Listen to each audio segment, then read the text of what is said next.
desligar meu áudio.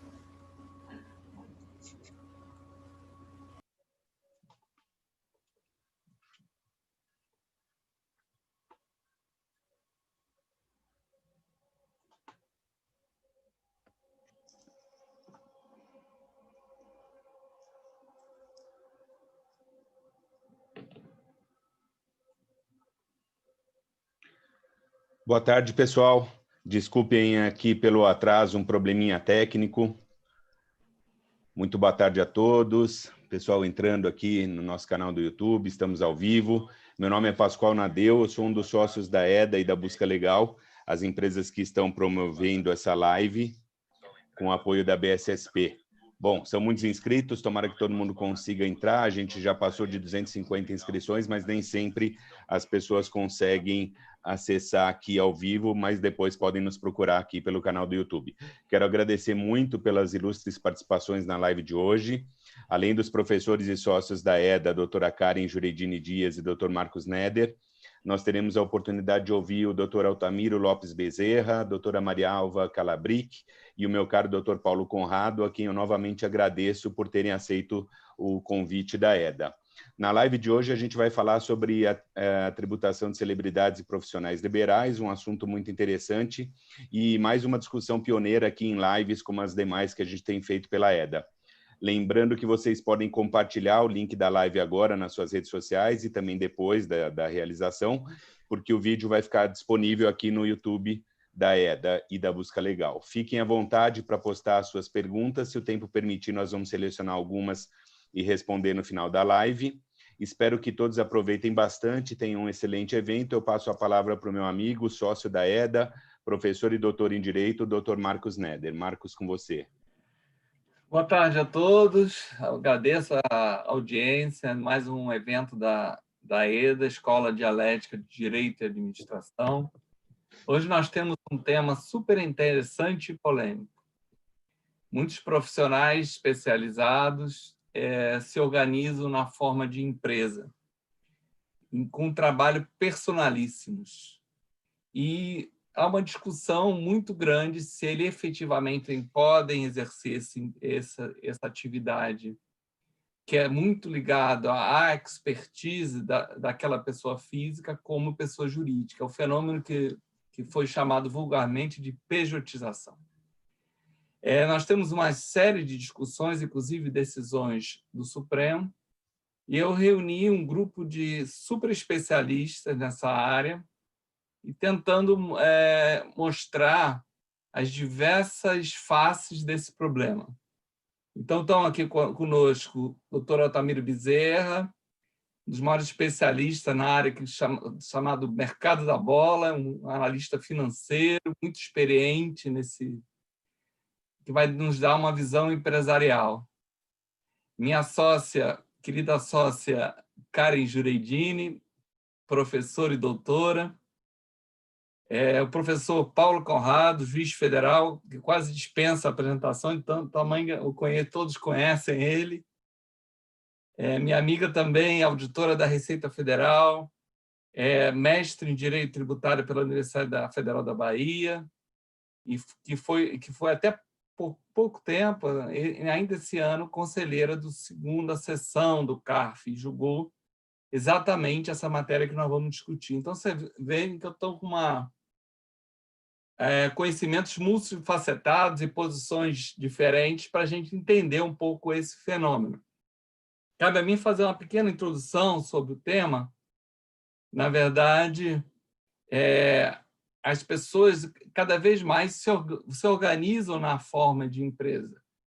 Pela nossa regra constitucional, prevalece o princípio da livre organização. Isso aparece agora, recentemente, nas decisões do Supremo Tribunal Federal. O recente tema, a ação de declaração de constitucionalidade, a ação 66, que foi julgada exatamente para discutir esse tema. E lá, a ministra Carmen Lúcia fala claramente, olha, prevalece entre nós a livre organização.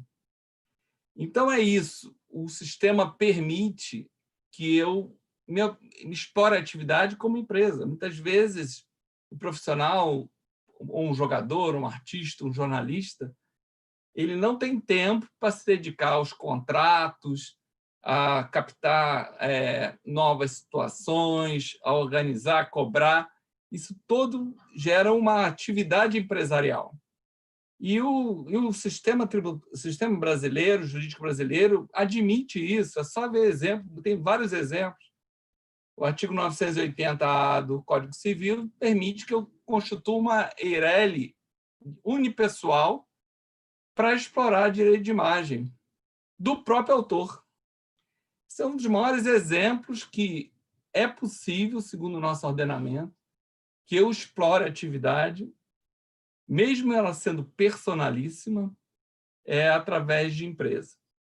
Mas o fisco, nos últimos quase 10 anos, vem questionando intensamente essas estruturas. Tem uma razão clara, e aí a razão de cunho arrecadatório, porque nosso sistema tem umas disfunções, ele adota muito regimes especiais, isenções, redução de alíquota, redução de carga tributária, que acaba induzindo o contribuinte a adotar determinadas posições.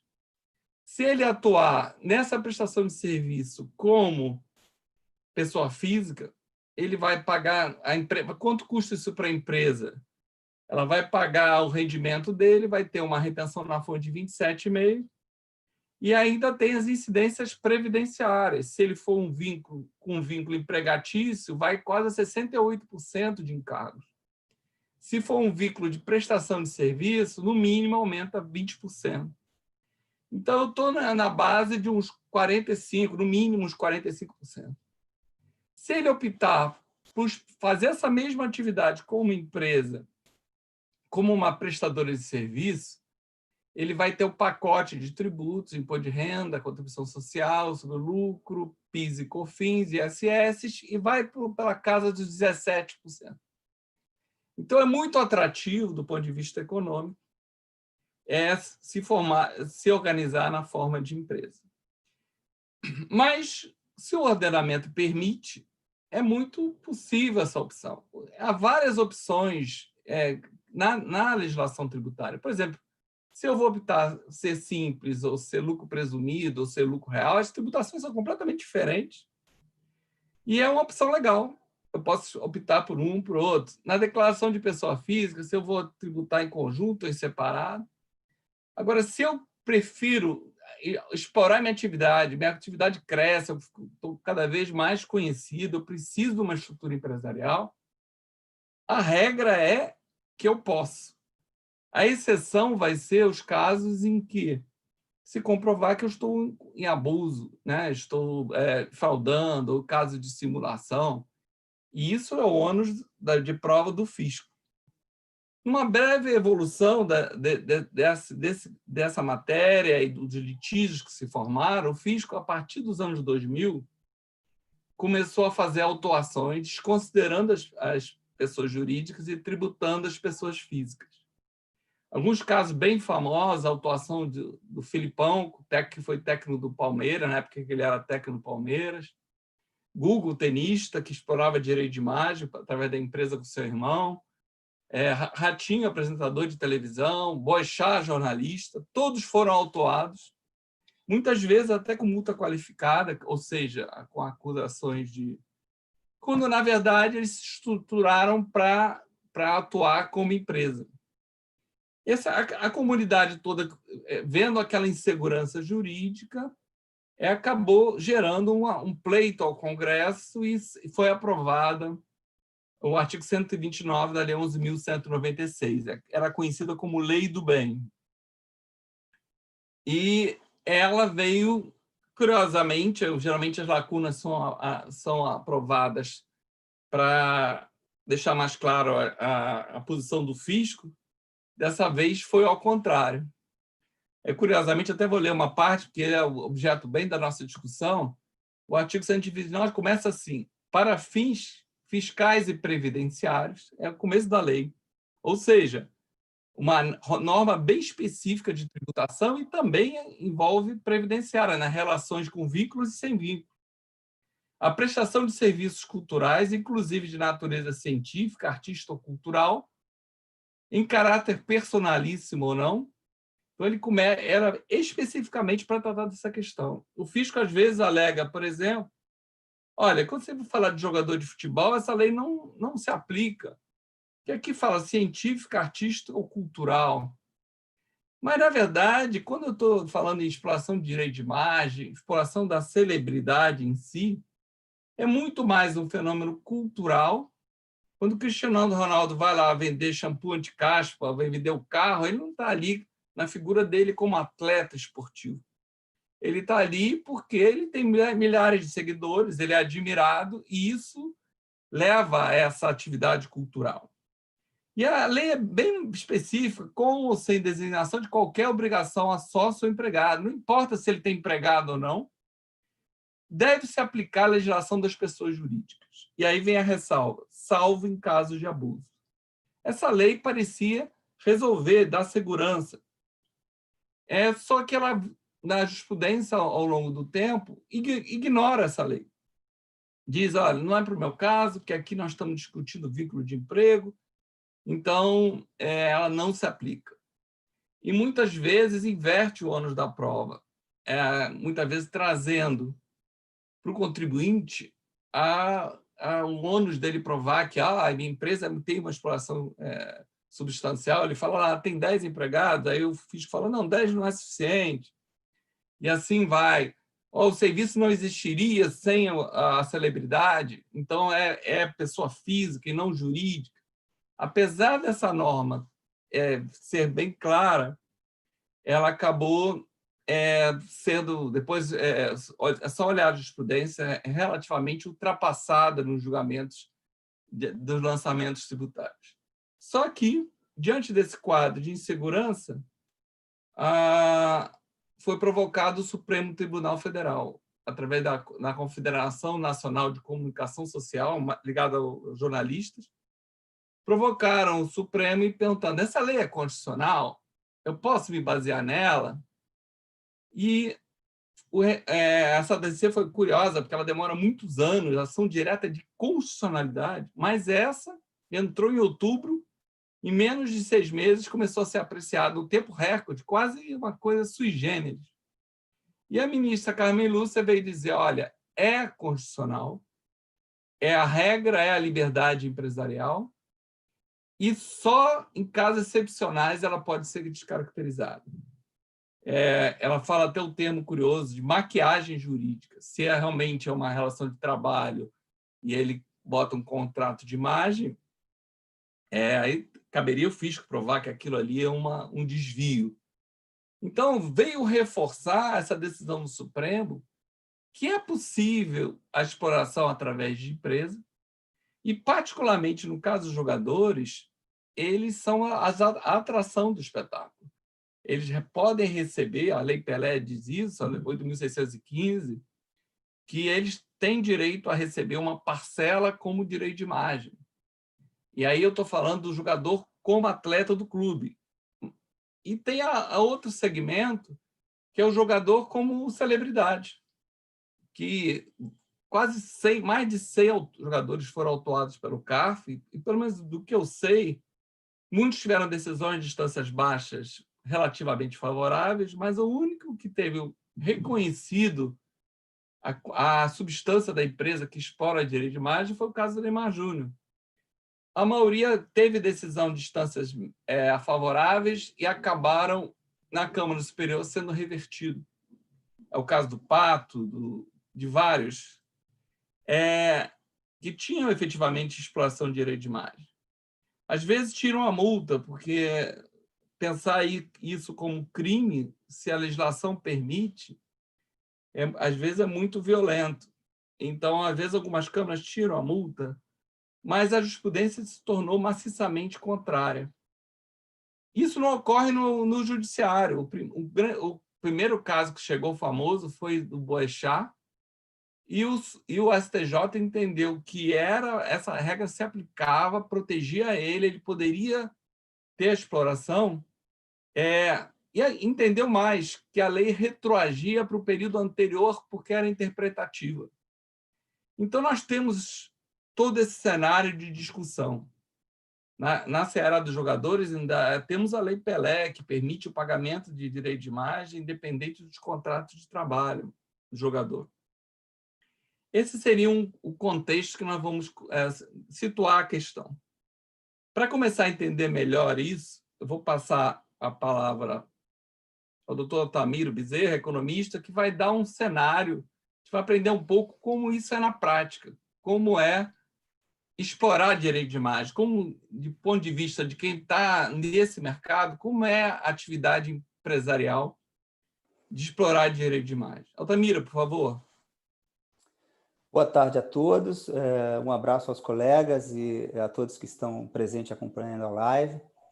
É muito interessante esse tema, é um tema muito cativante para nós.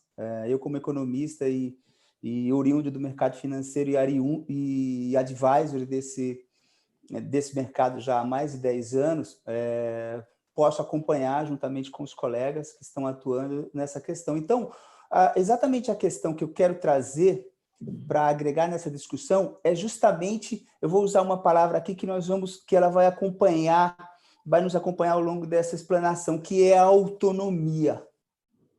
Então, eu vou falar da questão da autonomia e dessa liberdade de investimento, né, que é a capacidade que cada elemento, indivíduo da nossa sociedade, da sociedade mundial, pode investir tempo, investir capital em busca de maximizar o resultado, explorando algum ativo. E, nesse caso, especificamente, a gente vai falar da celebridade. Tá? Então, eu vou compartilhar com vocês aqui um dos exemplos mais emblemáticos que nós temos, que é a questão da celebridade. Primeiro, para contextualizar, se você for buscar a explicação de celebridade no dicionário, pura e simplesmente, é algo raro, algo extraordinário, algo que se distingue no meio dos comuns, né, e se torna evidente.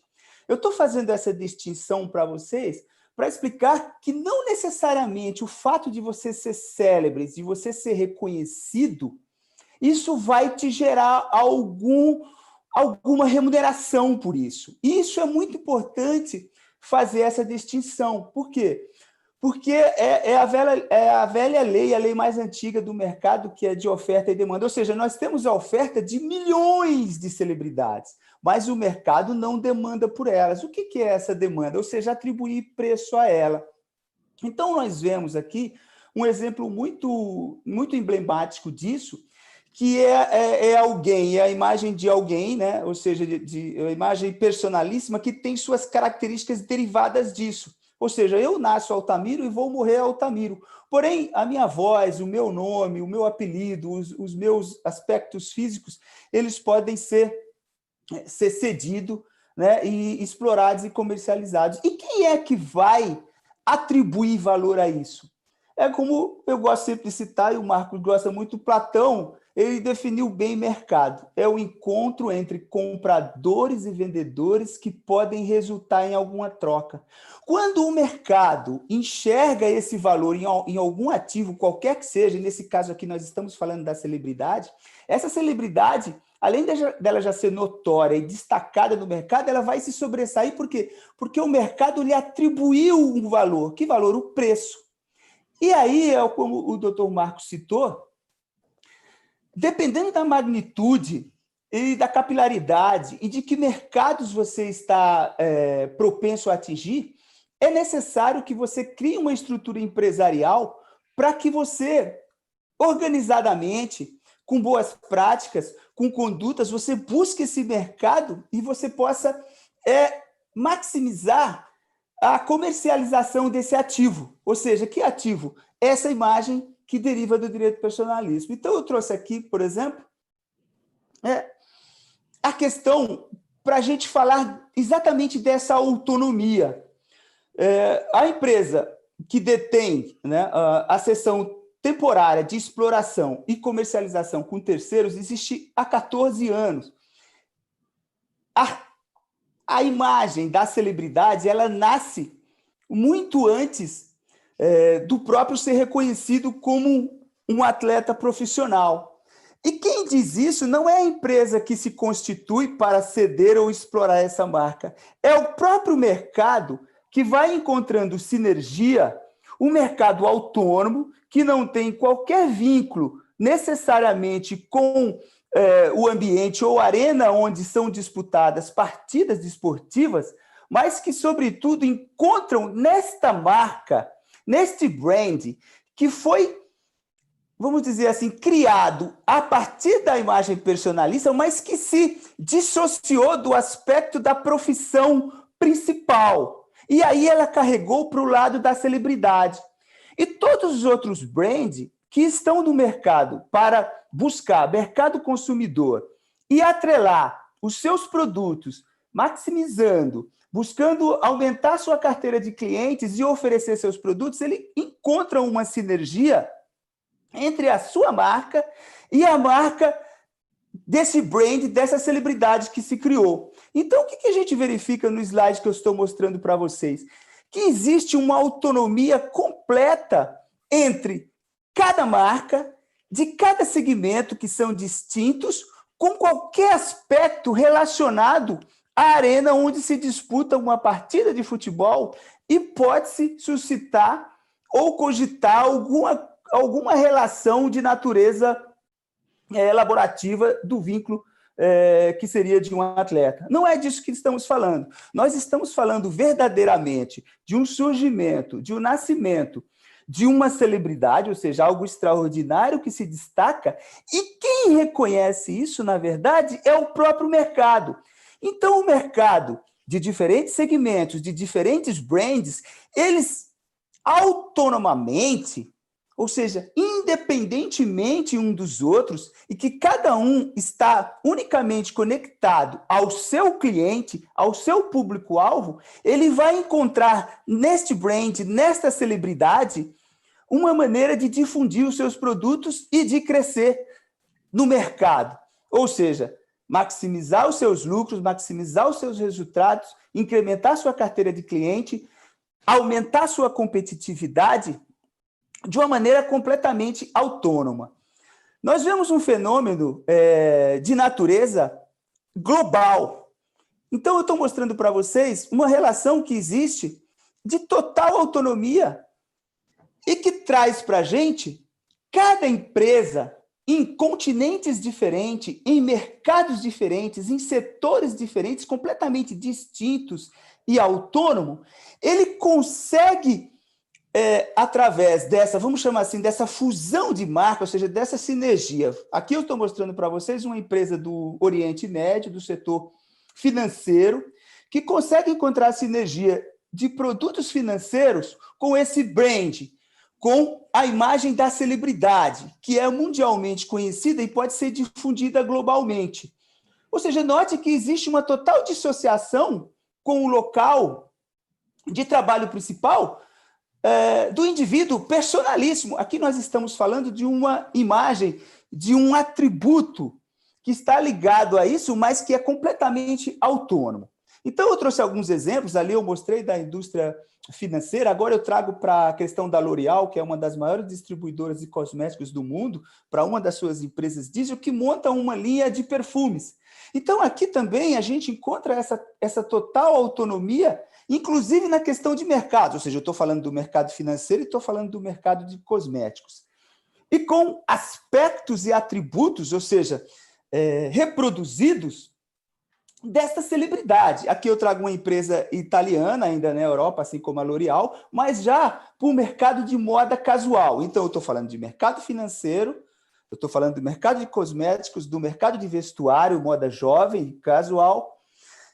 Trago aqui para a gente também o mercado de linhas aéreas, de companhias aéreas, aqui também do mercado do Oriente Médio, mas se vocês perceberem, são questões completamente autônomas, marcas completamente autônomas e em continentes diferentes. Aqui eu já levo para a Ásia. Ou seja, então o que nós vamos verificando para o segmento de fast food, né, de alimentos? E por aí afora, Aqui a Altice, um grupo que tem debaixo do seu guarda-chuva N empresas que utiliza também o aspecto da celebridade, o aspecto da imagem, para otimizar e potencializar suas marcas. Note que aqui o grande diferencial qual é? As empresas elas não estão anunciando só o brand, ela, na verdade, está anunciando o produto dela para buscar o alcance dos seus clientes e potencializar os seus serviços e produtos. O que ela encontrou foi uma simbiose perfeita, uma fusão entre brands diferentes. Então, notem que são segmentos completamente autônomos, distintos, que, se vocês olharem, não guarda relação nenhuma com a atividade principal, da qual suscita a questão, quando se fala muito em direito de arena, que nada tem a ver com isso, ou de direito coletivo. Aqui nós estamos falando de um direito individual, do direito da celebridade, completamente dissociado e autônomo disso. Para ilustrar isso, e dentro do que o Dr. Marcos falou, a empresa NR Sports, que é constituída em 2006, ou seja, pós-advento da Lei 11.196, que é de 2005, ou seja, já se permitia que fosse criada uma empresa para exploração e cessão desses direitos, ainda que temporariamente. Ela é uma empresa brasileira constituída dentro de todas as exigências legais e, como qualquer empresa que surgiu há 14 anos atrás, a grande recompensa dessa empresa é o quê? É um investimento que ela faz, não sobretudo no capital que ela investe, mas em maturar um projeto, que é um projeto que fica incubando e levando tempo para que ela alcance os resultados que alcança. Então, você veja, uma empresa brasileira que vai ganhando escala e vai fazendo relações comerciais com parceiros que estão localizados em diferentes pontos do globo e vai, através disso, aumentando a sua capilaridade, colocando esse brand no mercado, de novo, autonomamente, sem qualquer relação com o aspecto arena ou jogo de futebol, mas aqui potencializando a sua vocação. Qual é a sua vocação? Do direito à exploração, à utilização e à cessão a terceiros desse ativo que ela detém e que ela cuida. Então, como vocês veem aqui, todas as parcerias e clientes firmados mostram também essa autonomia, porque nós estamos falando de continentes diferentes, de culturas diferentes, de países diferentes, e todos esses países onde que têm companhias encontrar uma relação para estabelecer essa fusão entre marcas, ou seja, entre o brand da sua companhia, que faz a conexão com o consumidor, e o brand dessa celebridade. Então, essa autonomia, essa distinção, ela cria o quê e exige o quê da companhia que faz a exploração e a cessão por o direito adquirido? Que ela crie um conjunto de boas práticas, porque, se vocês notarem, cada país desse tem sua regra fiscal e tributária distinta. E todas essas companhias que o brand ele está endossando, elas também têm práticas de governança corporativa e boas práticas. Então, isso para a gente gera o quê? Gera uma responsabilidade muito grande de quem está cedendo por tempo para esses parceiros, utilização desse direito e exploração dessa seção de imagem para criar essa sinergia com essas marcas. Então, note que existe um conjunto de atividades, de boas práticas, de regulação que precisam ser implementadas e que, para um brand global como esse, seria impossível, com a demanda exigida do mercado, que o próprio o fizesse. Por isso, muitas das vezes, nesse caso especificamente, ele encontrou dentro de um acordo comercial a cessão para que outrem, uma companhia, o explorasse o direito e transformasse essa marca num produto global, rentável e que coexistisse com outras grandes brands. Então, esse foi um exemplo que eu trouxe. Agora eu vou devolver a palavra ao Dr. Marcos Nedre e vamos continuar a discussão, mas eu espero que isso tenha elucidado um pouco e deixado a distinção do que é a celebridade e como ela pode ser explorada e desse paradigma que é criado. Hoje, eu não tenho dúvida de dizer para vocês que é o brand de celebridade mais comercializado no mundo. Eu não estou dizendo que é o mais conhecido, porque note, o fato de ser o mais conhecido, se o mercado não atribuir valor, ele vai continuar sendo uma celebridade e não um ativo. Ou seja, se o mercado não atribuir preço a ele, ele não vai trazer divisas para o país, ele não vai gerar impostos para a dinâmica, como qualquer ativo. Doutor Marcos. Obrigado, Altamiro. Foi muito didático e, claro, nos ajudou muito. É impressionante como isso, em que nível chegou a atividade de exploração. Por isso que a ministra Carmen Lúcia fala muito bem, quando ela cita até o ministro Luiz Fux, o presidente supremo, que, olha, a regra é a possibilidade de exploração. Cabe ao fisco construir e tributar e provar que aquilo tem alguma coisa de abusivo, errado. Porque uma experiência como essa mostra que essa atividade é empresarial. Houve litígio a respeito dessa questão, desconsiderando a empresa e atribuindo ao jogador toda essa estrutura. Passo agora para a minha amiga Karen, vai complementar, ela está me ajudando a coordenar esse evento, vai me ajudar a introduzir o tema e provocar nossos convidados. Boa tarde a todos, também é um grande prazer estar aqui. Altamiro, gostei muito de te ouvir, até porque fica muito claro que, obviamente, jamais um jogador de futebol que tem que treinar o tempo inteiro e tem que jogar, e essa é a atividade fim dele, vai conseguir administrar o brand e vender e entrar em conformidade com as regras de cada um dos países, etc. Ou seja, note que eu não disse nenhuma vez a palavra jogador de futebol, foi você que disse. Eu disse para dizer que não tem nada a ver com o brand, né, Altamiro?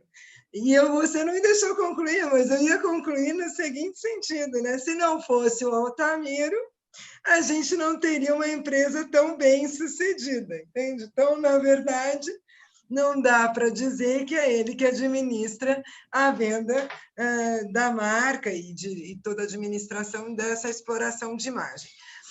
E aí fica muito claro, e eu percebi a sua preocupação em dissociar a atividade profissional enquanto jogador de futebol, da empresa e da comercialização, da exploração da imagem da celebridade.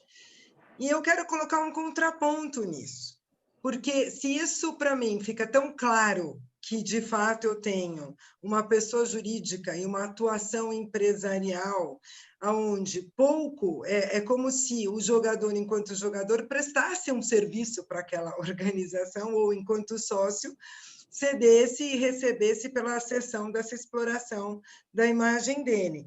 Mas a gente tem outras situações onde isso não existe. E, mesmo assim, no meu ponto de vista, não teríamos um problema na utilização da pessoa jurídica para recebimento dos valores de contraprestação do serviço. Por quê? E aí, vamos lá. O que a gente tem em termos de julgamento do CARF? Temos a situação de celebridade, temos os recebimentos como direito de arena, por exemplo, né? Que daí, ainda que seja uma exploração de imagem, está relacionado ao clube, ao jogo e etc. Isso veio a ser regulamentado pela Lei Pelé e resolveu, de alguma forma, o problema, mas antes se usava a pessoa jurídica justamente porque não fazia sentido trazer aquilo enquanto verba trabalhista que se incorpore no direito do trabalhador ou do prestador do serviço, ou direito de arena. Aí a gente tem situação de técnico, efetivamente, de futebol, onde ele está recebendo pela atividade fim, foi o caso do Felipe Scolari, um dos primeiros casos a ser julgado. Nós temos situação de artistas que prestam serviços enquanto pessoa jurídica, e, sem dúvida nenhuma, serviços personalíssimos, né? O artista que faz a novela, que faz o filme, etc., e ele recebe enquanto pessoa jurídica. Ele pode ou não ter uma estrutura por trás dele, normalmente ele tem. E o fato de ter uma estrutura por trás dele não tira essa natureza de serviço personalíssimo. Aí nós temos serviços de conteúdo puramente científico, por exemplo, né? Os médicos. E por que eu estou falando dos médicos? Porque, usualmente, o médico opera no hospital A, no hospital B, cuida da imagem do hospital C, né? Imagem que eu digo exames laboratoriais, é o responsável dos exames laboratoriais do hospital C. E esses médicos, via de regra, eles não têm um vínculo empregatício com um hospital. Nem poderiam ter, porque senão eles não teriam a liberdade de transitar na prestação de serviço entre 2, 3 ou mais hospitais. E tanto isso é uma verdade que na ação que foi colocada no Supremo Tribunal Federal, ela foi ajuizada por quem? Ela foi ajuizada por uma confederação relacionada às atividades artísticas, aos artistas de televisão, cinema, etc. E quem entrou com a amicus curiae para participar dessa ação no Supremo Tribunal Federal? Confederação relacionada aos hospitais, efetivamente, porque eles tinham um grande interesse nisso. E, por fim, nós temos aqueles serviços de consultoria que não são necessariamente sociedades uniprofissionais, como de advogados, por exemplo, ou de arquitetos, não são sociedades uniprofissionais, mas são serviços de consultoria e que são feitos por pessoa jurídica. Uma regra clara de prestação por pessoa jurídica de atividade intelectual é conselho de administração. Quer dizer, pessoas com muita expertise, um Altamiro da vida, têm um grande valor agregado. Posso querer Altamiro na empresa, no conselho de administração da empresa A, B, C, D, para fazer reuniões aí mensais, uma por mês em cada uma dessas empresas. Como é que se atribuirá um vínculo empregatício ao Altamiro?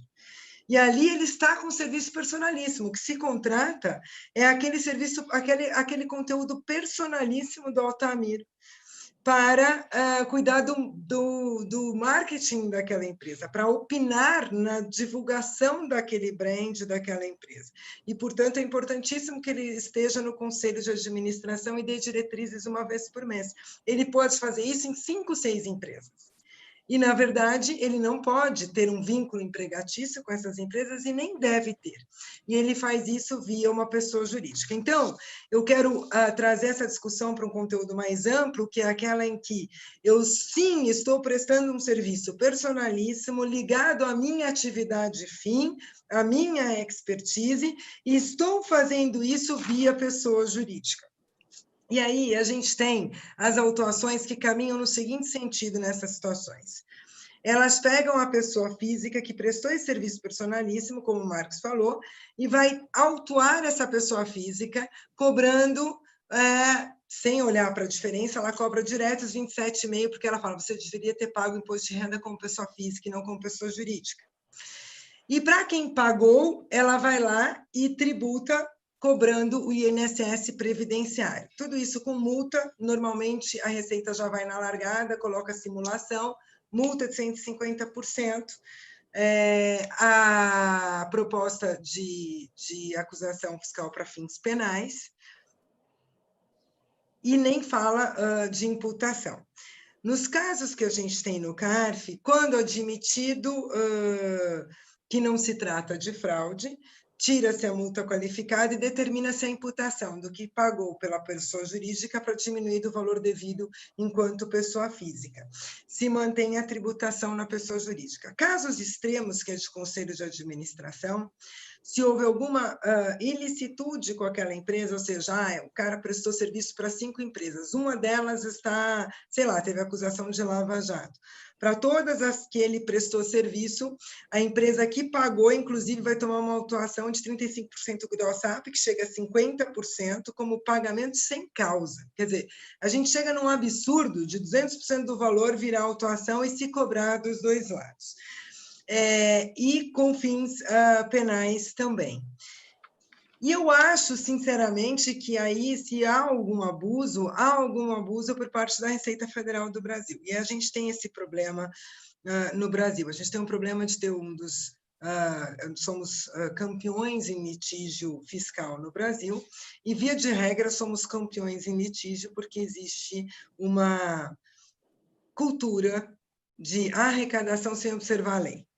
A lei pode ser ruim ou boa, isso é um fato. Temos leis ruins muitas vezes, né? Não me faz nenhum sentido se tiver uma sociedade que tem 2 pessoas com a mesma profissão, então 2 arquitetas com a mesma profissão, e elas alugarem uma salinha, elas poderem recolher como pessoa jurídica, isso significar uma tributação, digamos, 30% ou 40% inferior à tributação de uma pessoa que não quer ter uma sócia da mesma profissão e não quer alugar uma salinha, quer fazer o seu serviço de dentro da sua casa ou no seu próprio cliente. Não deveria existir distinção nessas 2 modalidades de tributação, que é algo que se tenta resolver com a tributação de dividendos. Mas, enfim, a gente tem uma distorção na legislação, mas essa distorção é uma questão de legislação, não pode fazer com que a Receita desobedeça à tributação que é possível de ser feita enquanto opção pelo contribuinte. Aí eu diria que a gente tem que fazer uma distinção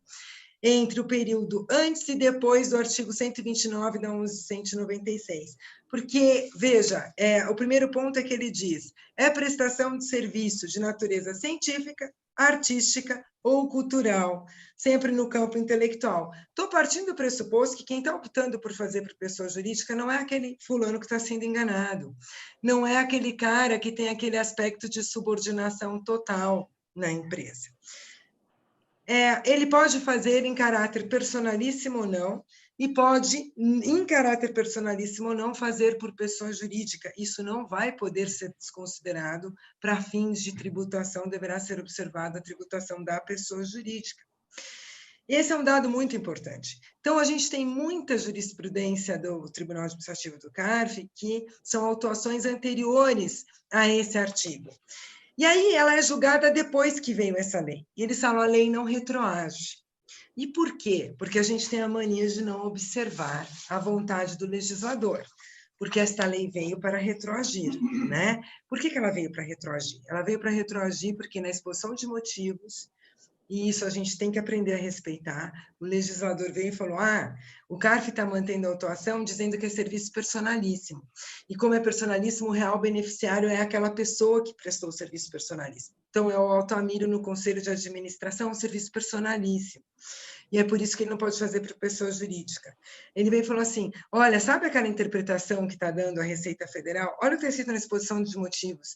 O crescimento da demanda por serviços de natureza intelectual em nossa economia requer a edição de norma interpretativa, que norteie a atuação dos agentes da administração tributária e as atividades dos prestadores de serviços intelectuais, esclarecendo as controvérsias sobre a matéria. Meu Deus, se eu não respeitar isto aqui, é óbvio que ela é retroativa. E aí não é só.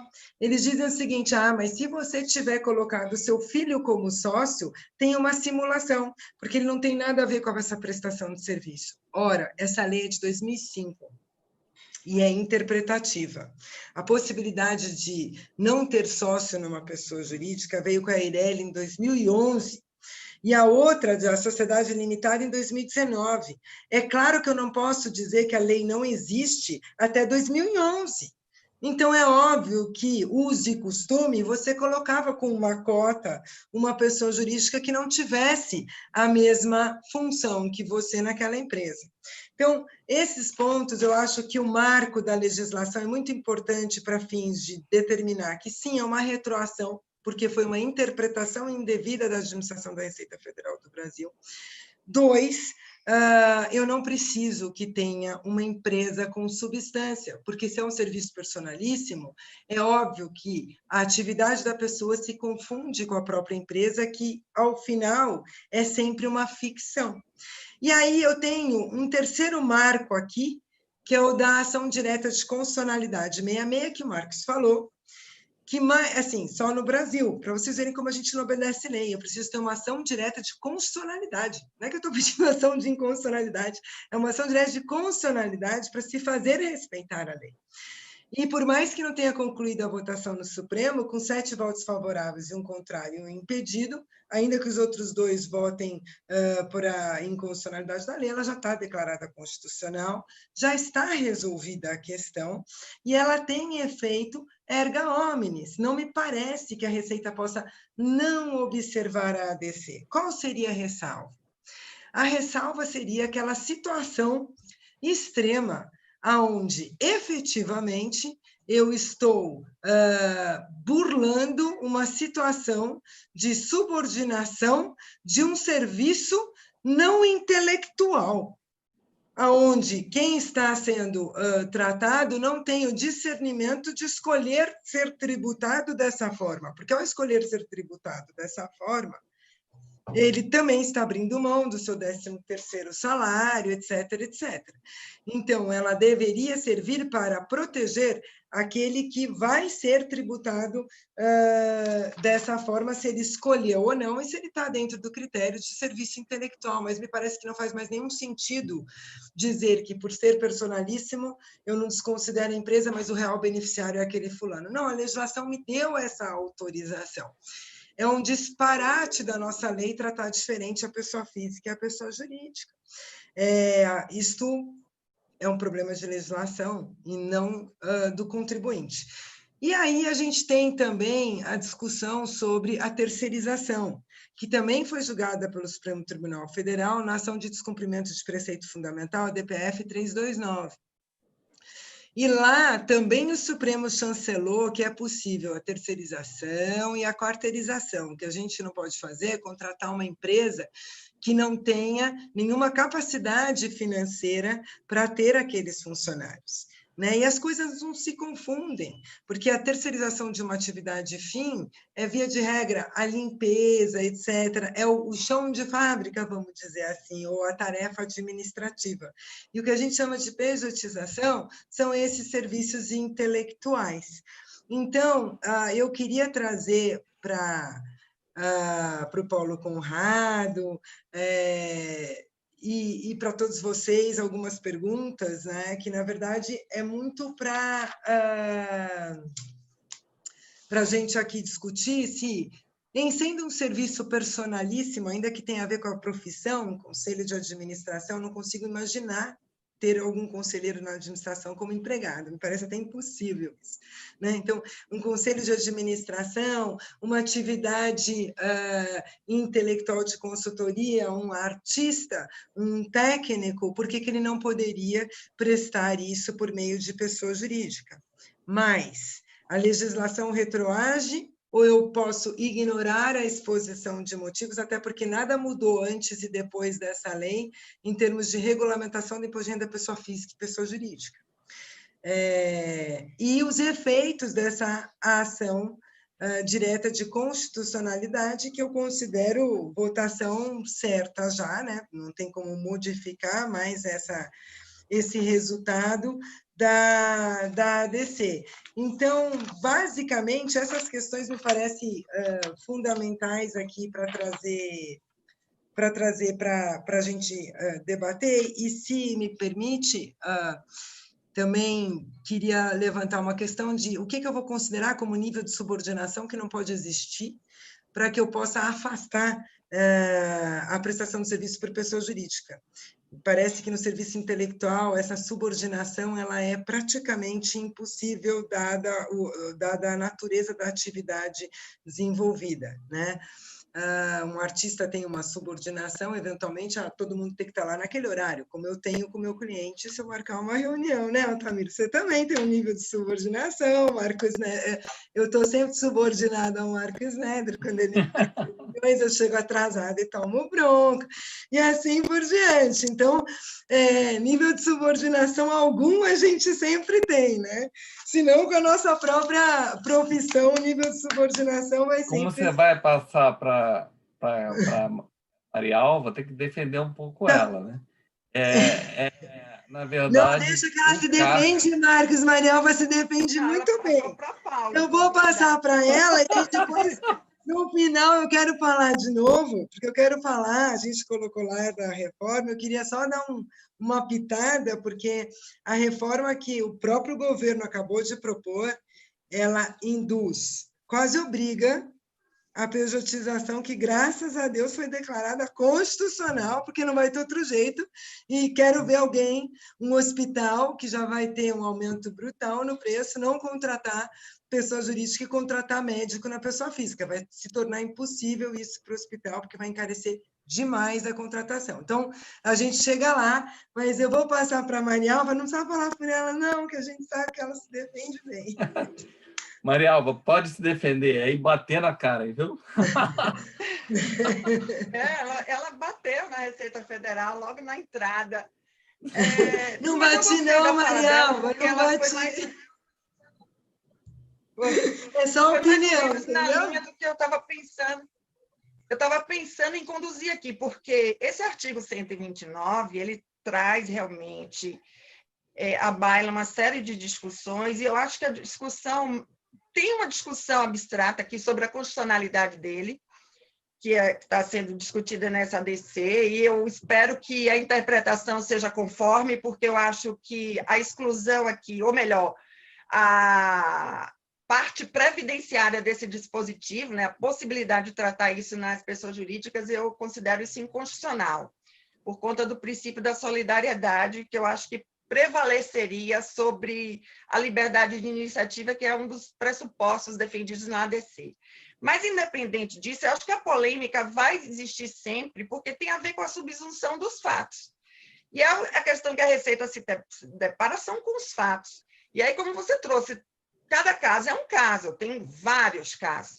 Aí você tem a questão da prestação de serviços de natureza intelectual, que tem o caso dos médicos, dos consultores, dos advogados. Tem havido uma tendência de se formar pessoa jurídica, muitas atuações da Receita Federal nessa área foram médicos contratados como pessoa jurídica por hospitais.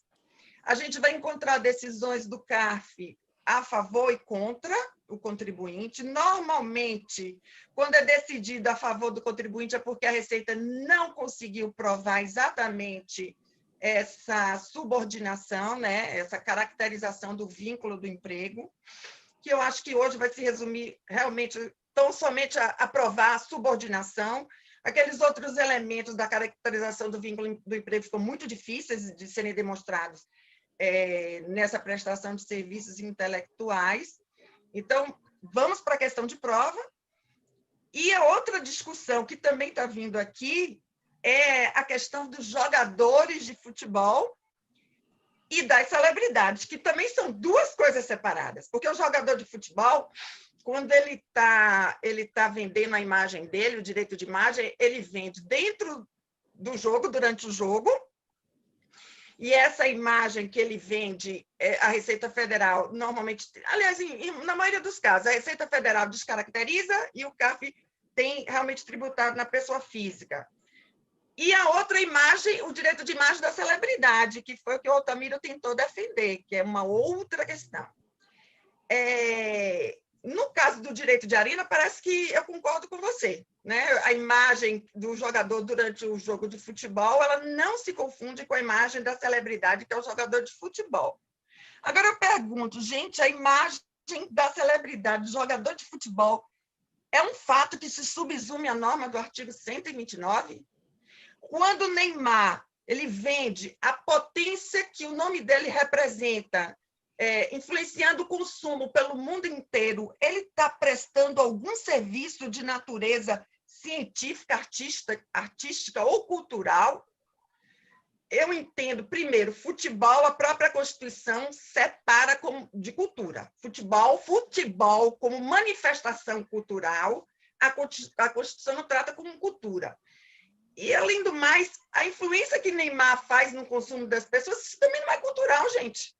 O direito de imagem dele faz parte da esfera privada dele, é tutelado como questão privada dele. E a Lei Pelé autorizou ele mercantilizar essa imagem dele e vender essa imagem, influenciando o consumo. E agora eu vou dizer que o uso dessa imagem, a mercantilização dessa imagem, é uma prestação de serviço ou é de aspecto cultural? Eu acho que é forçar muita barra para que esses fatos se enquadrem aqui. E essa questão não vai ser resolvida na discussão abstrata da constitucionalidade desse dispositivo ou não. Só vai ser enfrentada no caso concreto para verificar a subsunção do fato à norma como é no direito tributário. Então, eu acho... E a outra celebridade que alguém falou no outro dia também, que não seja um jogador de futebol, porque eu estou pegando o jogador de futebol e afastando ele da cultura. A imagem de uma celebridade como Gisele Bündchen ou Angélica, quando ela vende a imagem dela, isso também eu posso dizer que a manifestação cultural é diferente, por exemplo, de quando a Angélica vai apresentar um programa de televisão cantando, fazendo uma música.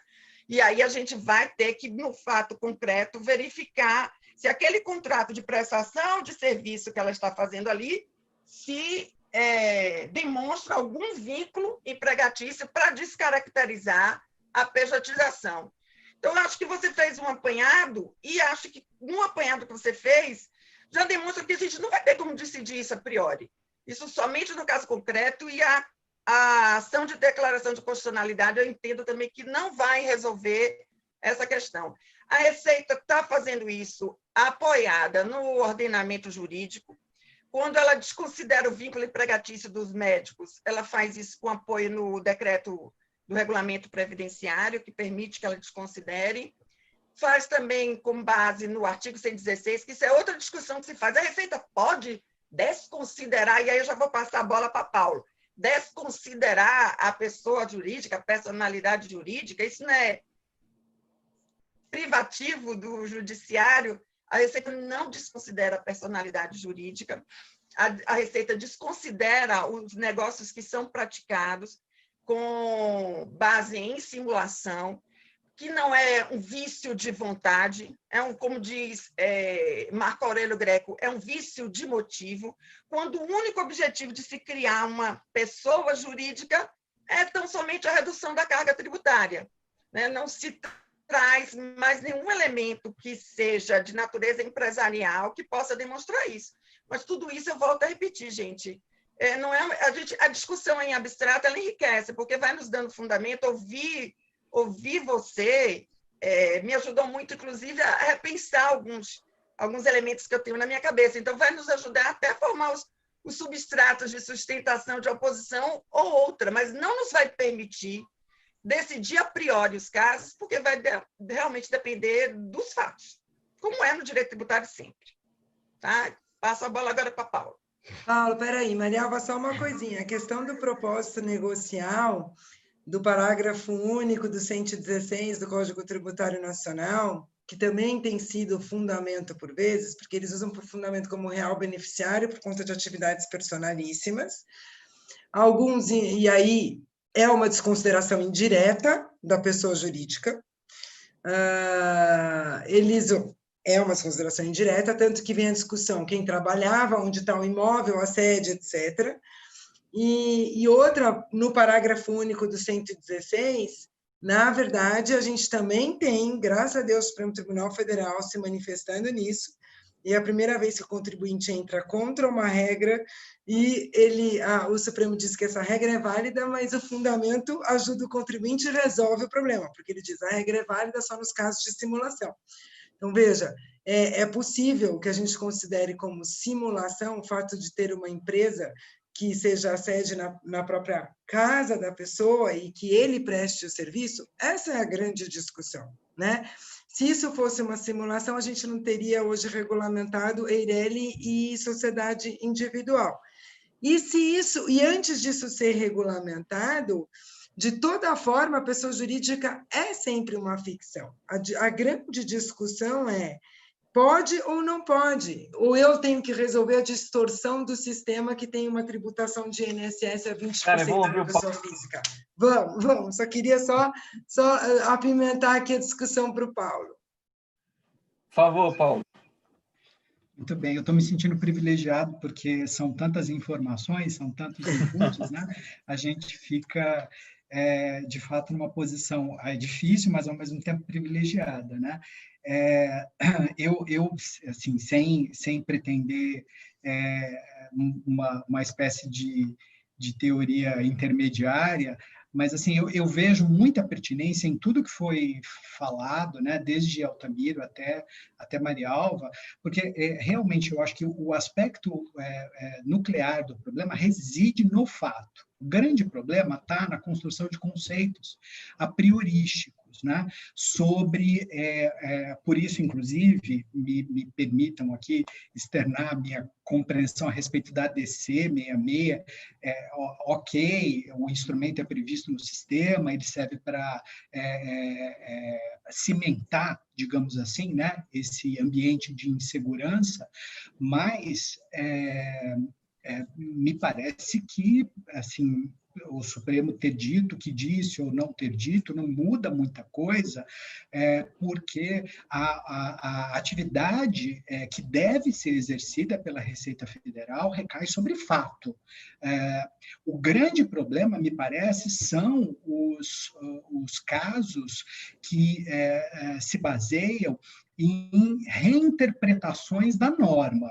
Né? Então, assim, não me agrada falar, por exemplo, discutir, por exemplo, essa discussão sobre a compreensão da amplitude do vocábulo cultural. O que a gente vai inserir dentro do conceito de serviço de natureza intelectual. Até porque me parece que as referências feitas pela lei são de natureza exemplificativa. Não é? O grande binômio aqui é serviço intelectual e serviço não intelectual, não é? Porque a lei fala serviço intelectual, inclusive o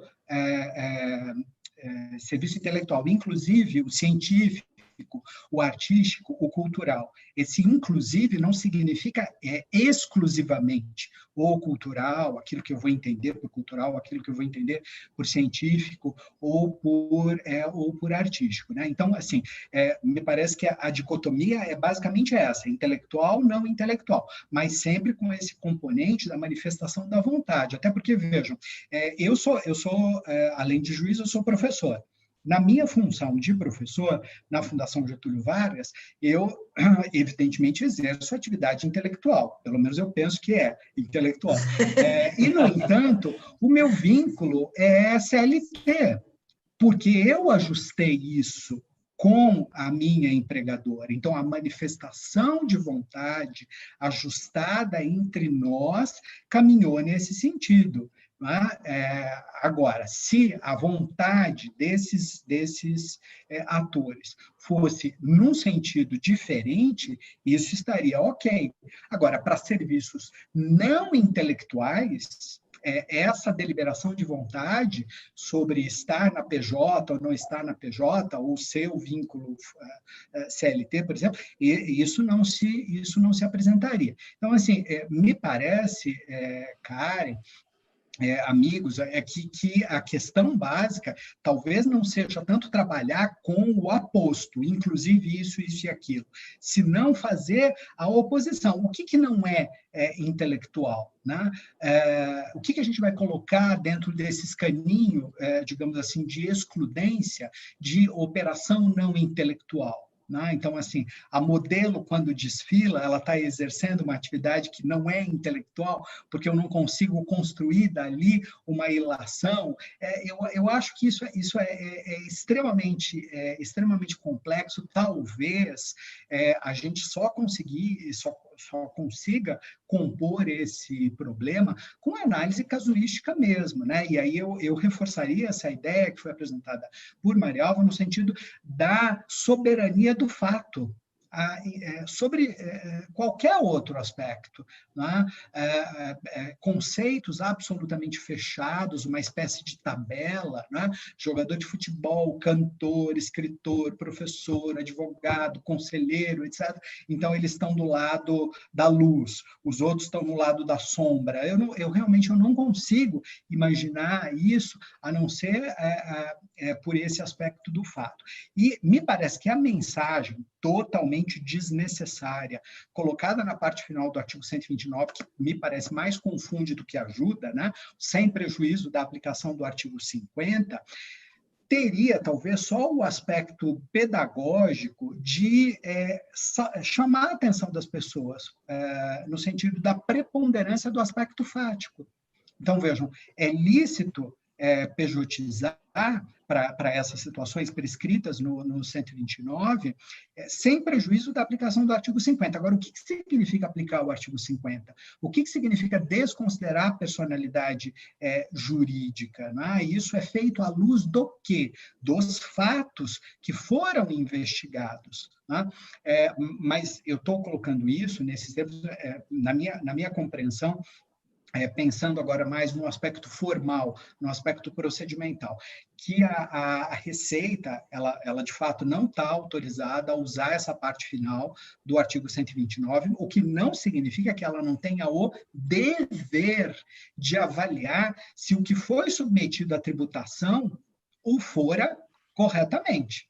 E ela não vai usar o artigo 50, ela vai usar o Código Tributário Nacional, né? Dispositivos como 149, 7, que não autoriza desconsideração da personalidade jurídica. Eu penso, Marcos, Altamiro, assim, que a gente usa muito mal essa expressão de desconsideração de personalidade jurídica. Isso é uma expressão de cunho técnico. Né? A gente não pode pegar as palavras, jogar no dicionário e ver o que cada uma delas significa e construir aquilo que a gente entende. Né? Desconsiderar a personalidade jurídica, nos termos do artigo 50 do Código Civil, é uma operação privativa do Poder Judiciário, hoje feita via IDPJ. Ponto, acabou. Quando que você desconsidera a personalidade jurídica de uma determinada pessoa para fins fiscais?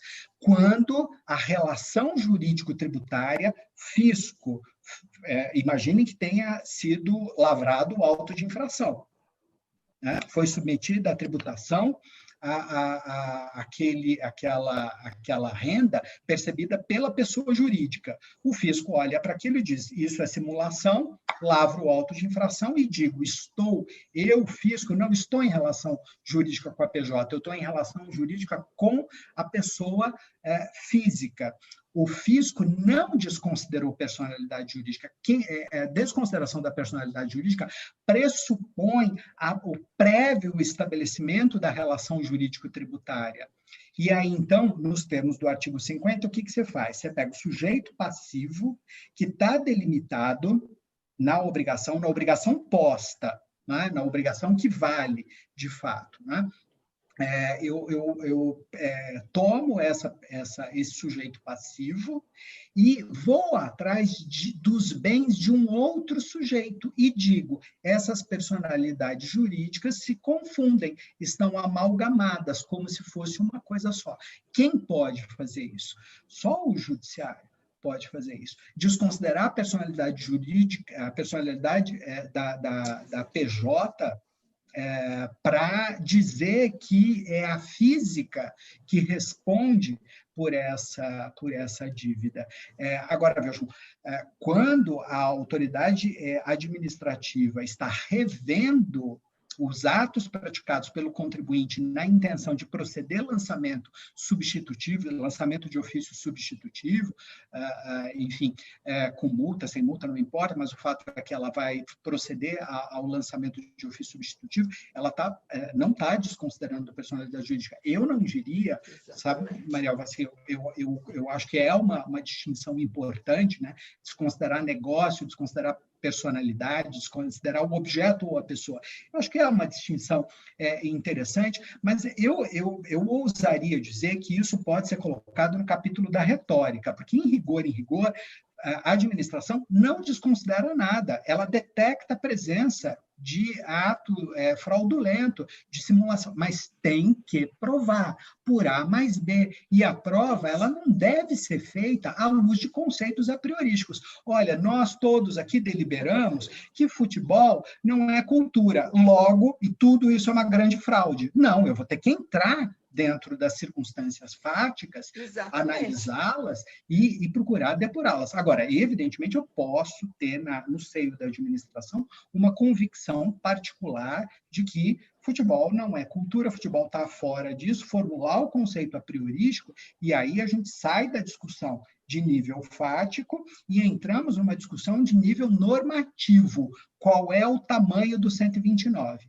Isso é uma coisa que nos leva para outro plano de discussão. E eu acho que muitas vezes, nas situações concretas, pelo menos aquelas que chegam no judiciário, a gente tem que fazer uma verdadeira, né, uma consulta ao oráculo, porque você tem que limpar aquilo tudo e entender o que está sendo discutido efetivamente, né? Porque vem toda a discussão sobre fato, sobre norma, a interpretação disso, daquilo, e muitas vezes a gente percebe que físico e contribuinte não são sujeitos em divergência. Em muitos pontos, há convergência. Só que tudo é tão tumultuado, né?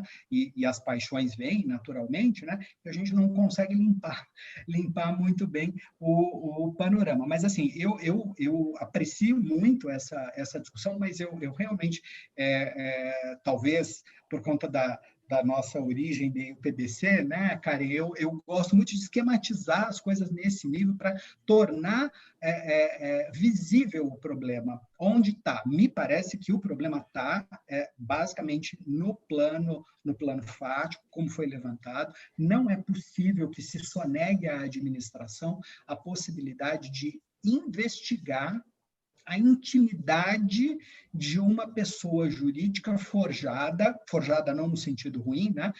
de uma pessoa jurídica constituída debaixo da autorização do 129. Ok, a princípio, e não é a ADC que vai nos dar também uma espécie de salvo-conduto permanente e eterno. A ADC foi julgada constitucional, então agora nós estamos todos absolutamente livres para fazermos o que quiser em termos de pejotização, né? É preciso analisar a intimidade das coisas, né?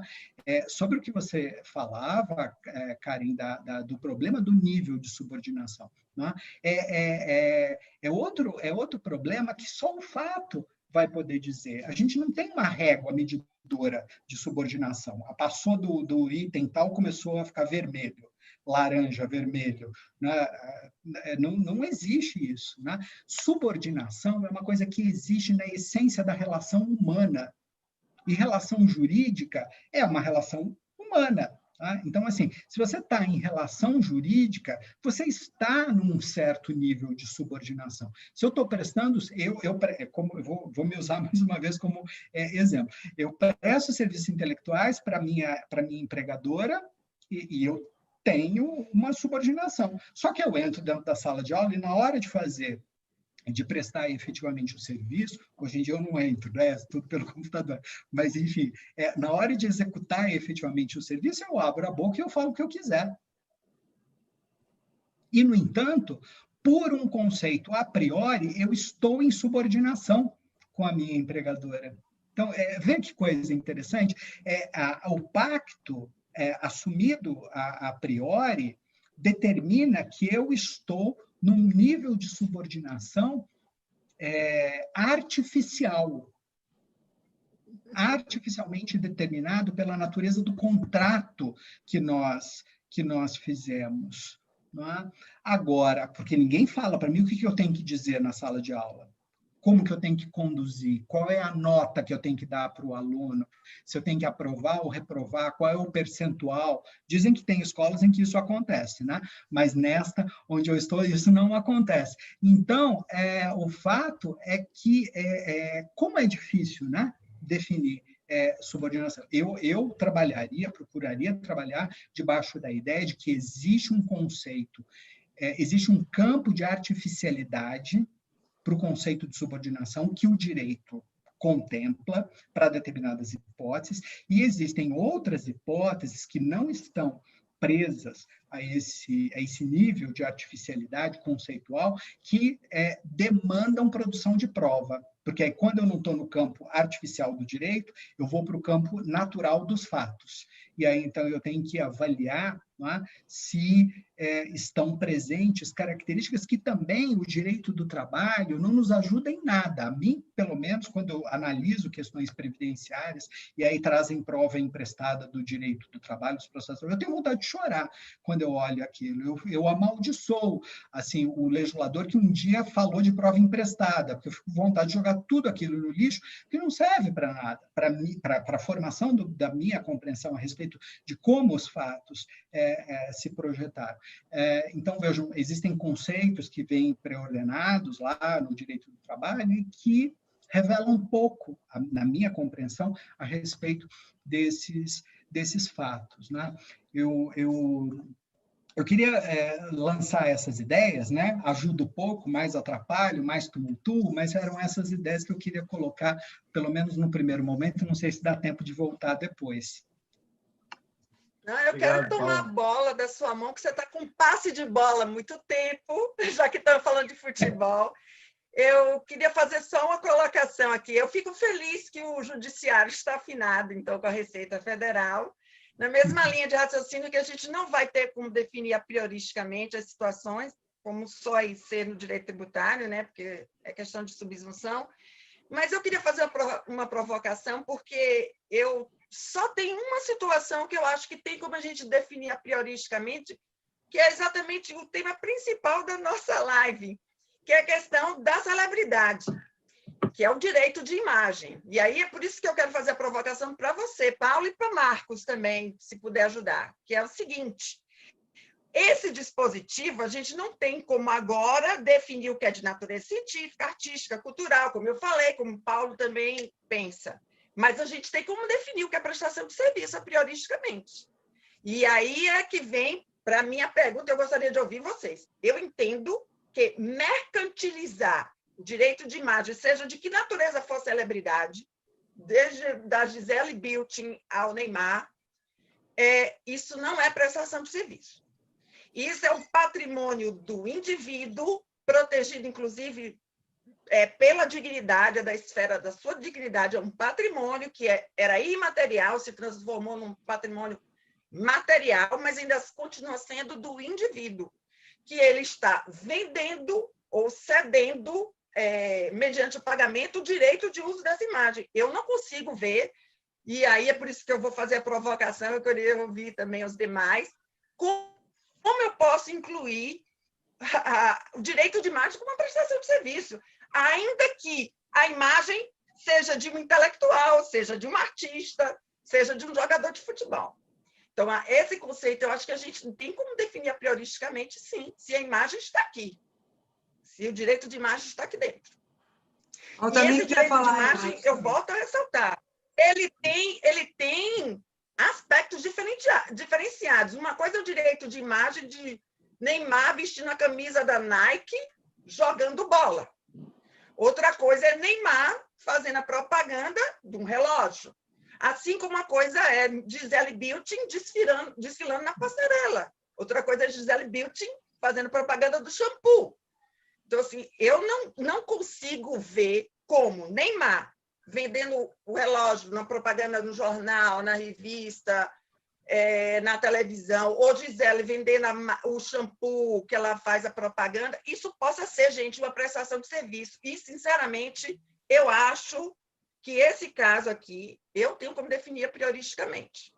Eu não preciso nem de um fato concreto para eu dizer que não se subsume aqui. Tá? E aí eu jogo a bola para quem quiser pegar. Altamiro já pegou. Altamiro pegou a bola, ele está lá aflito. Até para tornar esse negócio mais animado, porque agora que vai começar. Altamiro pegou a bola. Só antes de entrar nesse ponto, que eu gravei aqui, eu quero voltar só num aspecto que foi colocado pela Marialva, que é com relação a um erro conceitual aí, tá? Que quando você fala do jogo transmitido, esse direito é o direito audiovisual. Essa imagem pertence ao clube, não ao jogador. E por convenção coletiva, ela é paga aos atletas através do sindicato e é tributado na pessoa física, o sindicato retém os 15 e depois o ajuste. Isso. Então, isso não é direito. Por isso que eu fiz aquela apresentação, para dizer que isso não se confunde, esse não é o Mas direito. eu fiz a separação. Porque esse é um direito de arena, que se chama, que pertence ao dono do espetáculo, ao quem está promovendo, e não tem nada a ver com o que a gente falou aqui.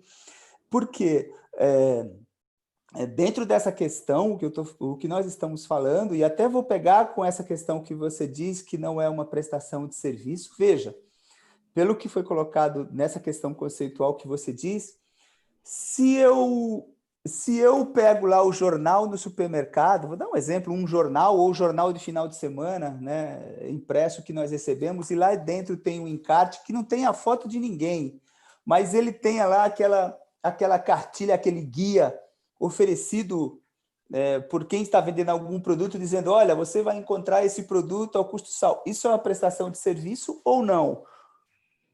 Só para te responder o que você falou, porque você falou assim, olha, a Gisele Bündchen de lingerie fazendo uma campanha da Victoria's Secret, isso não é uma prestação de serviço. Então eu digo assim, vocês não querem saber onde aquele modelo está sendo vendido, a que preço e como ele está sendo comercializado? Ou mesmo quando você abre um encarte publicitário dentro de um jornal ou no supermercado e você encontra lá, nossa, hoje promoção, desconto de carnes ou de frios ou de laticínios, isso é uma prestação de serviço? Quer dizer, quando você utiliza a imagem da personalidade fazendo isso, ele só está fazendo o quê? Chamando mais atenção. Obviamente que é uma prestação de serviço, porque senão o contrário não seria. Aí outro ponto que eu gostaria de colocar também é quando se diz... Mas aí, me desculpe, só para lhe ajudar, você está falando do veículo de publicidade, que é aquele encarte, que seria o veículo onde a imagem de Gisele, equivalente ao veículo de imagem de Gisele e de Neymar, não, e a imagem dele em si, que ele forneceu para o produto.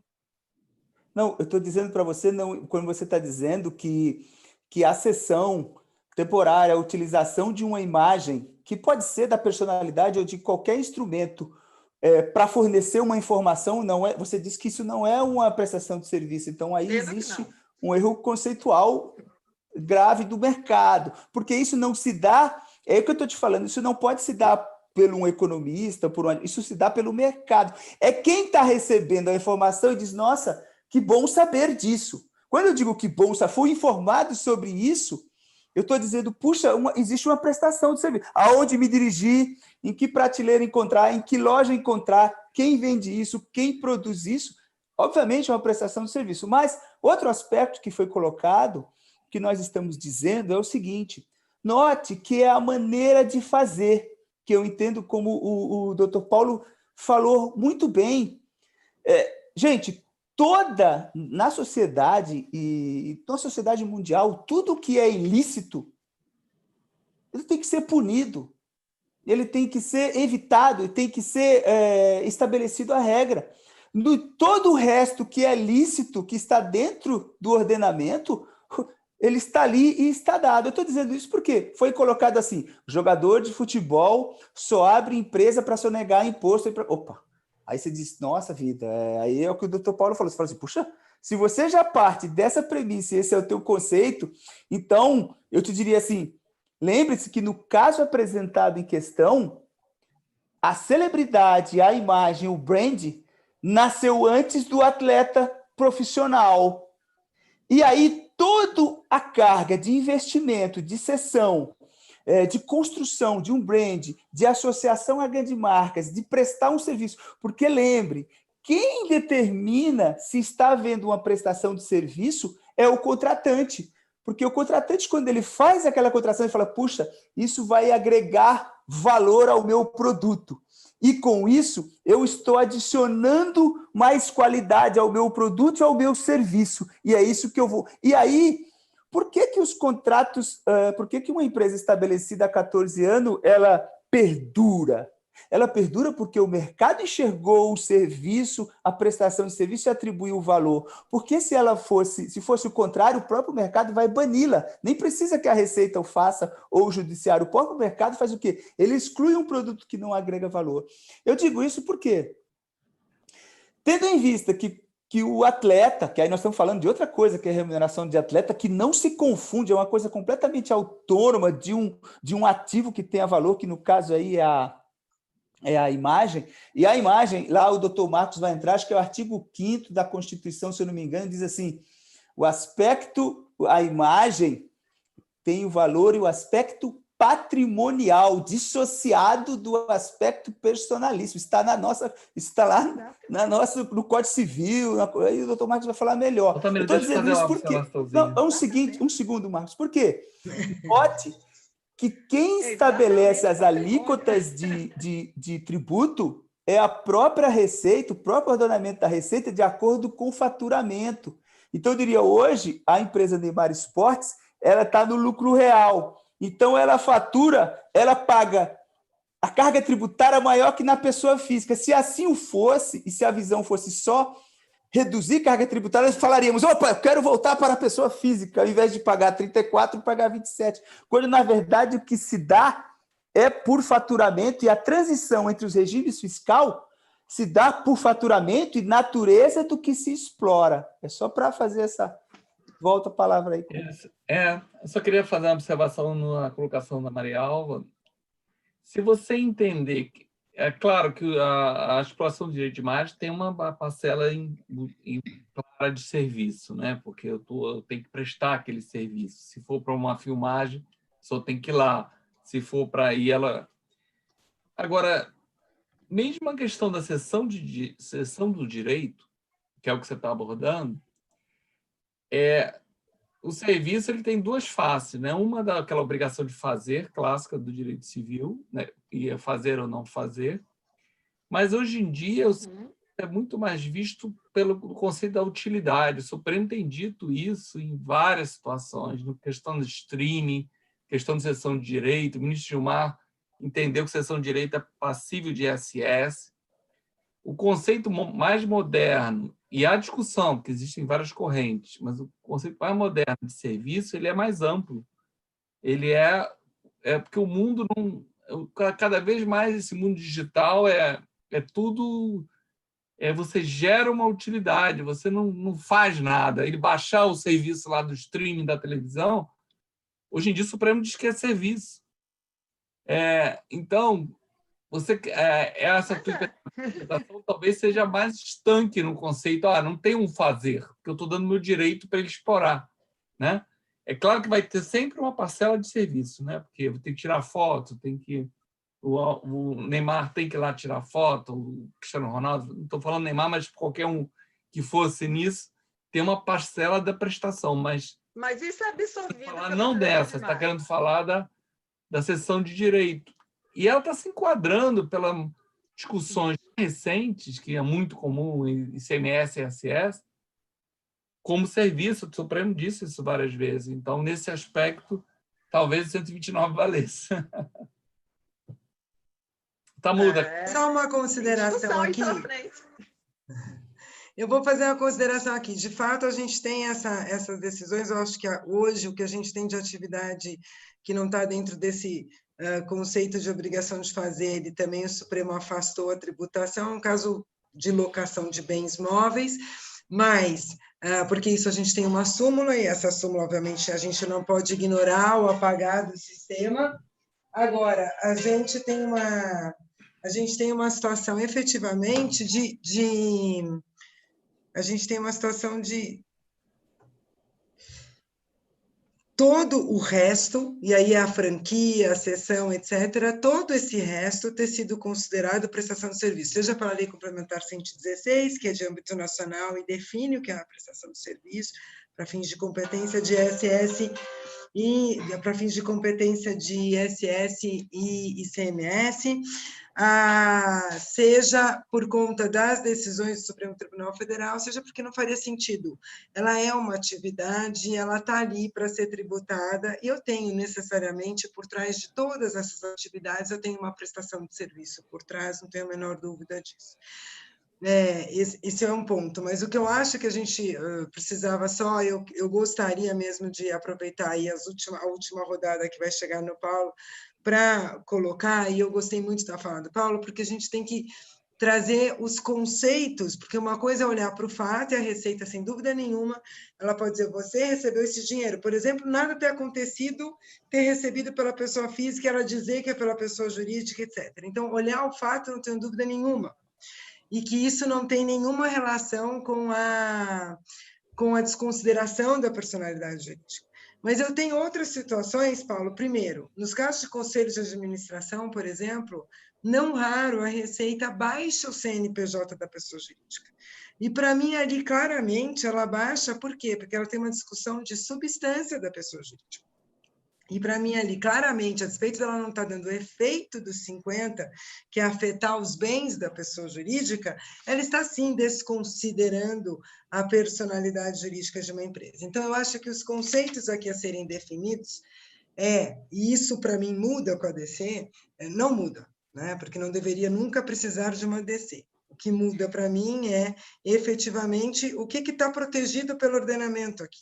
Eu preciso ter uma empresa que tenha uma sede em algum lugar que não seja a casa, eu preciso ter funcionários, mesmo quando a lei diz que não precisa, mesmo quando eu tenho a possibilidade de sociedade unipessoal. Então, essa é a primeira coisa. Aqui a gente não tem dúvida que o Altamira dirige uma empresa com um monte de gente, uma empresa com âmbito internacional, mas pode não haver essa situação. Agora, olha que doido, a gente está aqui falando que mesmo quando tem uma empresa, não é uma prestação de serviço por uma empresa. E quando a gente tem uma pessoa física que presta por meio de jurídica na casa dela, também a gente vai dizer que não é. Então, a gente pode dizer que o sistema está errado de dar uma tributação diferente da física para a jurídica, mas hoje, no sistema que a gente tem, que faz com que o Altamira pague muito mais porque ele está no lucro real, mas hoje, no sistema que a gente tem, o que eu pergunto é, eu posso dizer que eu tenho que exigir substância no sentido de ter uma sede fora da casa, de não poder prestar o serviço aonde eu estou indo, quando a própria lei complementar 116 fala que eu posso? Então, essas discussões me parecem, de fundo, muito importantes, que elas são conceituais, né? E assim, sendo intelectual, eu preciso ter substância, e a lei claramente fala, você não precisa nem ter funcionário, né? A lei diz isso no 129. Então, para mim, eu fico com essa dúvida do mínimo de segurança que a gente tem. E eu vou concluir só com mais uma pitadinha aqui, que vai ficar para a próxima, mas que é da reforma tributária. Hoje a gente está vendo aí uma reforma que tenta trazer um IVA, seja dual, seja único. Isso implica que toda atividade que tem contratação de mão de obra individual, isso só acontece no Brasil, deverá ser notoriamente, extremamente, desproporcionalmente tributada. Significa o seguinte, eu vou ter uma alíquota de 12% no federal e talvez 18% no estados e municípios, no total, ou seja, somando os dois, eu devo chegar a 30% de um IVA, maior IVA do mundo a gente vai chegar se tiver a reforma, aí a gente vai ter 30% sobre a mão de obra, que é tributada a 20%, tributação exclusiva do nosso país, cumulativa de mão de obra com IVA. Isso não existe em nenhum lugar do mundo. E aí a gente está falando que a mão de obra vai custar 50%, sem considerar terceiros, sem considerar todo o resto. Já se eu contratar via pessoa jurídica, ela não vai me custar os 20%, ela vai me custar o valor do IVA e vai me dar esse mesmo crédito, vai ser totalmente neutro. Ou seja, eu só terei um preço competitivo no mercado se eu contratar via pessoa jurídica. Se eu contratar via pessoa física, ou eu vou desempregar, ou eu não vou funcionar, o meu preço não será competitivo. Então, o hospital, por exemplo, não vai conseguir repassar isso, ou o cidadão vai ficar sem hospital privado. Ele vai ser obrigado a contratar o médico na pessoa jurídica, e a escola, eventualmente, Paulo, o professor também na pessoa jurídica, porque senão o que você ganha vai virar 50% a mais para a escola, e ela não consegue passar isso, ela já prevê um aumento na mensalidade de quase 20%. Então, é um cuidado que a gente tem que ter, porque na hora que a gente vê todo esse protagonismo, que achando que a reforma está linda e maravilhosa, e aí depois a Receita vai dizer o seguinte, poxa, a reforma está linda e maravilhosa, eu vou arrecadar bem mais, mas eu não quero a pejotização, hein? Mas, espera, eu tenho uma norma que obriga e que induz a pejotização. Então, ou a gente cuida na largada da nossa legislação, ou a gente há que respeitar a legislação depois. Então, eu só ia colocar isso porque me parece que essa discussão nunca teve tão atual e nunca será tão necessária. Deixa eu fazer uma observaçãozinha para levar para o Paulo. Acho que eu vou terminar com você, Paulo. Que você falou exato. Que a sua fala me deixou em dúvida em várias coisas. Mas o que eu sinto na prática, em atuar em vários casos, é que o conceito a priorístico da receita é se quem paga a imagem é a entidade que paga o salário, isso é muito comum nos jogadores, quer dizer, que tem a parte que o Altamiro explicou, que são os contratos autônomos, mas daquele que recebe o salário, como a Lei Pelé prevê, e ele recebe também imagem, de largada a Receita fala assim, isso aí é salário, isso é simulação. Ela não aceita a priori. Eu me lembro que um dos argumentos em processo é assim, ele ganha mais de direito de imagem do que salário. Essa é a prova que se faz. Mas, se você comparar o salário dele com os dos outros jogadores, é compatível. Ele atribui mais imagem. Difícil quando você lança para o fato, como você falou, no critério, a gente não tem critério. É muito difícil. O fato é simplificado porque existe um conceito a priorístico.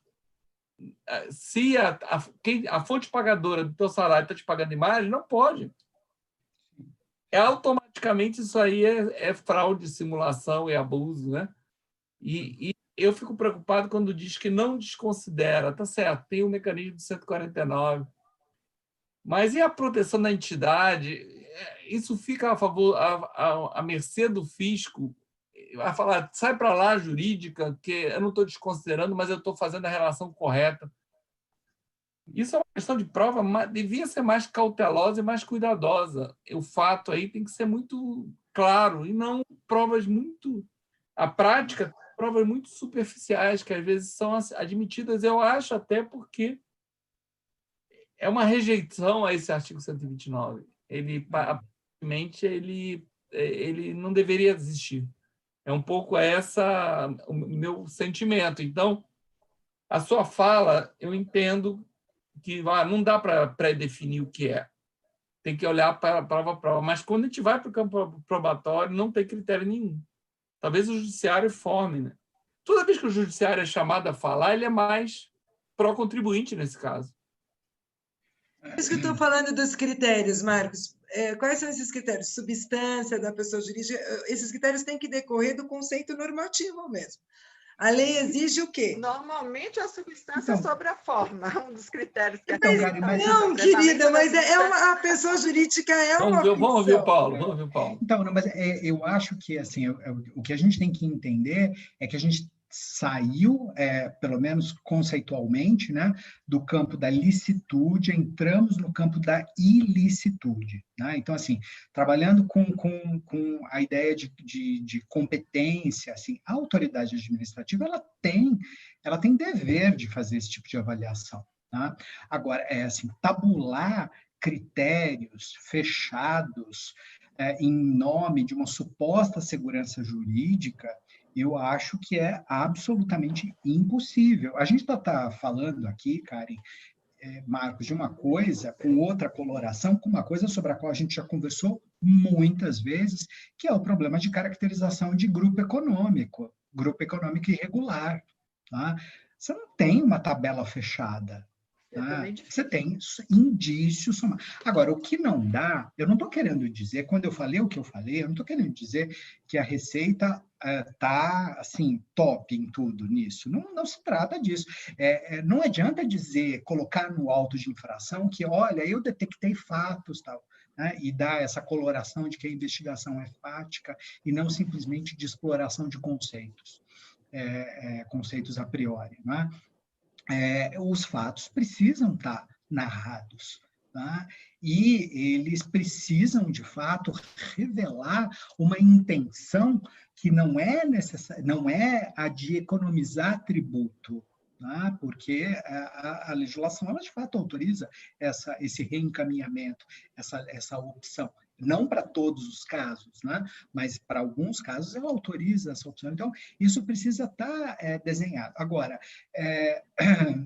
se isso gera um campo, digamos assim, aberto para interpretações, isso eu acho que é um outro problema, que é um problema institucional, quando você confere caneta e liberdade para o auditor fazer da maneira como o achômetro dele diz. Né? Então, assim, talvez fosse necessário calibrar em normativos internos quais são os referenciais desejados pela instituição. O que você vai verificar lá quando você for fazer a investigação do caso A, B e C? Até para você não ter um problema de impessoalidade, né? Então, determinada região é mais flexível, outra não, determinadas pessoas são autuadas, outras não são, com toda a proximidade, né, dos casos. Agora, é difícil, sem dúvida nenhuma. Eu acho que assim, construir uma resposta fechada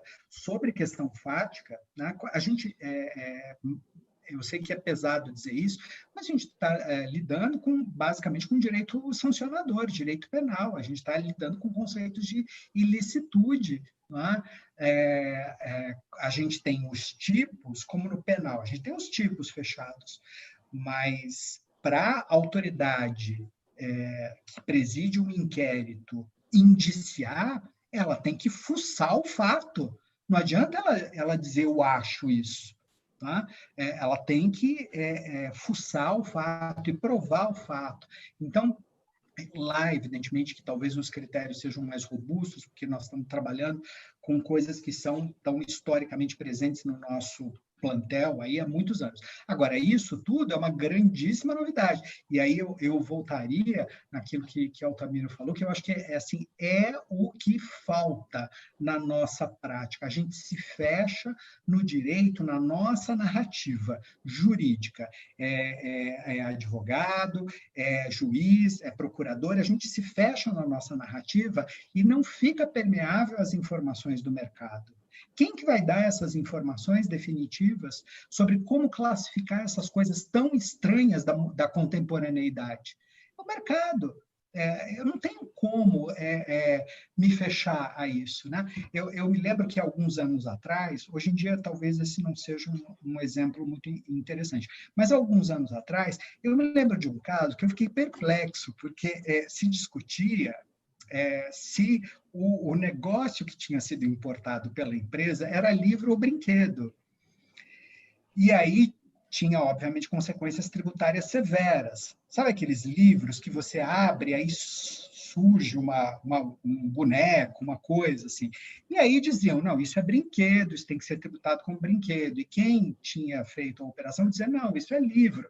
E aí surgiu uma ação judicial e aí caiu lá comigo e falaram, é livro ou brinquedo. Eu não estou apto a dizer se isso é livro ou brinquedo.